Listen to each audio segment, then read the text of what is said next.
Exit poll के नतीजे जो सामने आ रहे हैं, हाँ। उसके हिसाब से झारखंड में बीजेपी गठबंधन की सरकार बनती हुई नजर आ रही। कांग्रेस गठबंधन यानी जेएमएम गठबंधन की 25 से 30 सीट मिलने का दावा किया जा रहा है। देखिए, ये एग्जिट पोल पर हम लोग विश्वास नहीं करते हैं। पिछली बार आपने लोकसभा चुनाव में देखा कि कहा कुछ हुआ कुछ, और इस तरह से हर चुनाव में किसी पर्टिकुलर किसी गठबंधन की तरफ जो रुझान दिखाया जाता है, ये टीवी चैनल में आजकल इस तरह की चीजें आ रही हैं जिसका कोई औचित्य नहीं है। वो जनता चुपचाप अपना वोट करती है, और ये सब आंकड़ों से हम बिल्कुल इत्तेफाक नहीं रखते हैं। क्या लगता है झारखंड की जनता ने बहुमत बिल्कुल हमारे जो इंडिया गठबंधन को दिया है।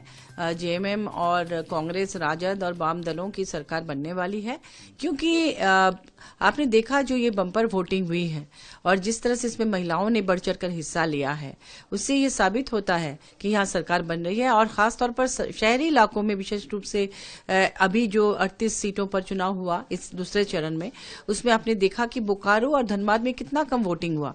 तो शहरी वोटर आमतौर पर माना जाता है कि इसमें भाजपा का आधिपत्य ज्यादा रहता है शहरी इलाकों में, तो वहां पर वोटिंग बहुत कम हुई है। उनके वोटर तो निकले ही नहीं हैं, और जो निकले हैं वो झारखंड मुक्ति मोर्चा और इंडिया गठबंधन के वोटर हैं।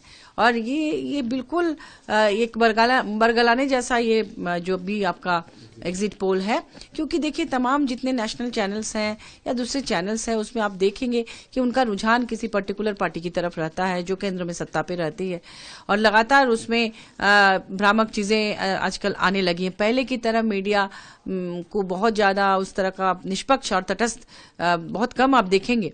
खासतौर पर जो तथाकथित बड़े चैनल्स हैं, उसमें कई बार इस तरह के भ्रामक चीजें आती हैं जो पिछले लोकसभा चुनाव में बिल्कुल साफ हो गया है। इसलिए इस पर हमें बिल्कुल भरोसा नहीं है, और हम लोग जानते हैं और पूरा विश्वास है कि झारखंड में फिर से जेएमएम और कांग्रेस और राजद और वामपंथी दलों का इंडिया गठबंधन की सरकार आएगी।